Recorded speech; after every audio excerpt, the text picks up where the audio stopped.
Praise the Lord. அன்பானவர்களே, ஆண்டவரும் இரட்சகரும் மீட்பருமா இருக்கிற இயேசுவின் நாமத்தில் உங்கள் அனைவருக்கும் அன்பின் வாழ்த்துக்கள். கர்த்தருடைய பிள்ளைகளை, ஆண்டவரை துதிப்பதும் ஆராதிப்பதும் அவரை கனப்படுத்துவதும் நமக்கு எவ்வளோ பெரிய ஒரு பாக்கியம். ஆண்டவர் நமக்கு கொடுத்த ஒரு பெரிய ஸ்லாக்கியம். கர்த்தருடைய பிள்ளைகளை, இந்த இடத்துக்கெல்லாம் நான் வந்திருக்கிறேன்னா இதெல்லாம் என்னுடைய சொந்த முயற்சி அல்ல, என்னுடைய சொந்த பலன் அல்ல, சொந்த ஞானம் அல்ல. இந்த சத்தியத்தை கையில் எடுத்ததுனால, இந்த வேதத்தை கையில் சுமந்ததுனால ஆண்டவர் அநேக இடங்களுக்கு கொண்டு போய் அவருடைய நாமத்தை மையப்படுத்தி கொள்ளுகிறார். கர்த்தருடைய நாமத்துக்கு மகிமை உண்டாவதாக. இந்த நாளில் ஒரு வசனத்தை வாசிக்கிறேன் பாருங்கள். லூக்கா 18 அதிகாரம் 18 வசனத்தை வாசிக்கிறேன். அப்பொழுது தலைவன் ஒருவன் அவரை நோக்கி, நல்ல போதகரே, நித்திய ஜீவனை சுதந்திரித்துக் கொள்வதற்கு நான் என்ன செய்ய வேண்டும் என்று கேட்டான். கர்த்தருடைய பிள்ளைகளே, தலைவன் ஒருவன் ஆண்டவராகிய இயேசு கிறிஸ்துவினிடத்தில் வந்து நித்திய ஜீவனை சுதந்திரிப்பதற்கு நான் என்ன செய்ய வேண்டும் என்று சொல்லி கேட்டான். பாருங்க, தலைவனாக இருக்கிற ஒரு மனுஷன் ஆண்டவர்கிட்ட பேசுவதற்கு டைம் இருக்குமா? தலைவர்கள் இன்னைக்கு பேச முடியாது. இன்னைக்கு உலகத்தில் இருக்கிற எம்எல்ஏக்கங்க, எம்பிங்க, மினிஸ்ட்ரிங்க, பெரிய பெரிய ஆளுங்க இருக்கிறாங்க. எல்லாரும் ஒருவேளை யாராவது ஒருத்தர் இயேசு கிறிஸ்து கிட்ட பேச முடியுமா? ஒருவேளை மனுஷனாக இருக்கிற நம்ம கிட்ட பேசுறதுக்கு அவங்களுக்கு டைம் இருக்குதா? கிடையவே கிடையாது. ஆனால் அப்படி பேசினா கூட உலகத்தின் பல காரியத்தை பேசுவாங்களே தவிர அழியாது இருக்கிற நித்திய ஜீவனை குறித்து யாருமே யோசிக்கவும் மாட்டாங்க, அதை பற்றி பேச மாட்டாங்க, அதை பற்றி திங்க் பண்ண கூட அவங்களோட டைம் கிடையாது. ஆனால் நீயும் நானும் நித்திய ஜீவனை யோசித்து தான் ஆகணும், திங்க் பண்ணி தான் ஆகணும், மோட்ச ராஜ்யத்தை குறித்து கவலைப்பட்டு தான் ஆகணும். பாருங்கள், இந்த தலைவன் கேட்குறார், நித்திய ஜீவனை சுதந்திரித்துக் கொள்வதற்கு நான் என்ன செய்ய வேண்டும் என்று சொல்லி இந்த தலைவன் கேட்குறார்.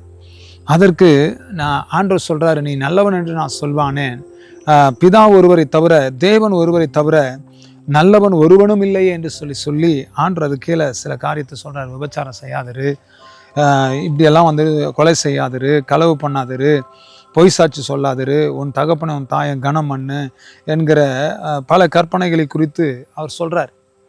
பாருங்க, இவன் சிறு வயது முதல் இதெல்லாம் செஞ்சுருக்கிறேன் அப்படின்னு எல்லாம் சொல்கிறான். அப்போ தலைவன்கிட்ட ஆஸ்தி, அந்தஸ்து, சுகம், பணம், பொருள் இதெல்லாம் இல்லாமல் இருக்குமா? ஆண்டவர் சொல்ல, இதெல்லாம் வித்துட்டு வா அப்படின்னு சொல்லிட்டு ஆண்டவர் சொல்கிறார். அப்போ பரலோக ராஜ்யத்துக்கு போவேன்னு சொல்கிறார். அப்போ ஒரு மனிதனுடைய வாழ்க்கையில் நீ எவ்வளோ பெரிய போஸ்டிங்கில் இருந்தாலும், எவ்வளோ பெரிய ஆளாக இருந்தாலும், உனக்கு உண்டானதெல்லாம் ஒரு குப்பை மாதிரி நீ நினைக்கணும். அது ஒன்றும் இல்லைப்பா, எல்லாம் டஸ்ட் அப்படின்னு நினச்சினா தான் பரலோக ராஜ்யத்துக்குள்ளே நீ போக முடியும். தன்னைத்தானே வெறுமையாக்கி இயேசு கிறிஸ்து அடிமையின் ரூபம் எடுத்தார் என்று கர்த்தருடைய வார்த்தை சொல்லுகிறது. அப்படி வெறுமையாக்குங்க, மோட்ச ராஜ்யத்தை சுதந்திரித்துக் கொள்ளுங்க, கர்த்தருடைய மகிமையை அனுபவிங்க, கர்த்தர் உங்களை ஆசீர்வதிப்பார். பரலோக ராஜ்யம் போவதற்கு என்ன செய்யணும்னு சொல்லிட்டு யோசித்து பாருங்கள்.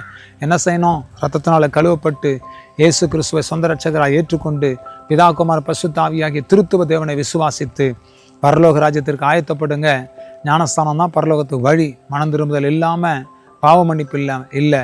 பாவ மன்னிப்புக்கு ஒரே ஒரு வழி, இயேசு கிறிஸ்துவின் ரத்தம். இயேசு கிறிஸ்துவின் ரத்தம் சகல பாவங்களை நீக்கி நம்மை சுத்திகரிக்கும் என்று கர்த்தருடைய வசனம் சொல்லுகிறது.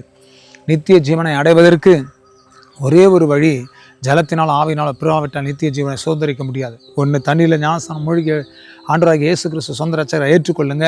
ரெண்டாவது, பரிசுத்த ஆவிக்குள்ள நிறைந்த அபிஷேகத்தை பெற்று அந்நிய பாஷை பெற்று கர்த்தருக்குள்ள வாழுங்க. மோட்ச ராஜ்யத்தை சுதந்திரித்துக் கொள்ள கர்த்தர் உதவி செய்வார். ஜெபிக்கலாமா? நல்ல தகப்பனே, இந்த நல்ல வேலைக்காக ஸ்தோத்திரம். இந்த வசனத்தின்படி ஆண்டவரே ஸ்தோத்திரம். எப்பேற்பட்ட தலைவர்களாக இருந்தாலும் நித்திய ஜீவனை சுதந்திரிக்க கர்த்தர் இந்த மகனை ஆசீர்வதி. குடும்ப தலைவனாக இருக்கட்டும், அல்லது ஆண்டவர் ஒரு பிஸ்னஸுடைய தலைவனாக இருக்கட்டும், ஒருவேளை எந்த தலை போஸ்டில் இருந்தாலும் ஆண்டவரே இயேசு கிறிஸ்துவை விசுவாசித்து நித்திய ஜீவனை சுதந்திரித்துக் கொள்ள கர்த்தர் உதவி செய்யுங்க. நம்முடைய கரத்தில் ஒப்பு கொடுக்கிறோம், தாழ்த்துக்கிறோம், அர்ப்பணிக்கிறோம், உங்கள் நாமத்தை உயர்த்துகிறோம். இயேசு கிறிஸ்துவின் நாமத்தினால் ஆசீர்வதித்து ஜெபிக்கிறோம் நல்ல பிதாவே. Amen, amen, amen. God bless you. கர்த்தர் உங்களை ஆசீர்வதிப்பார், உங்களை கர்த்தர் வழி நடத்துவார். ஆமென்.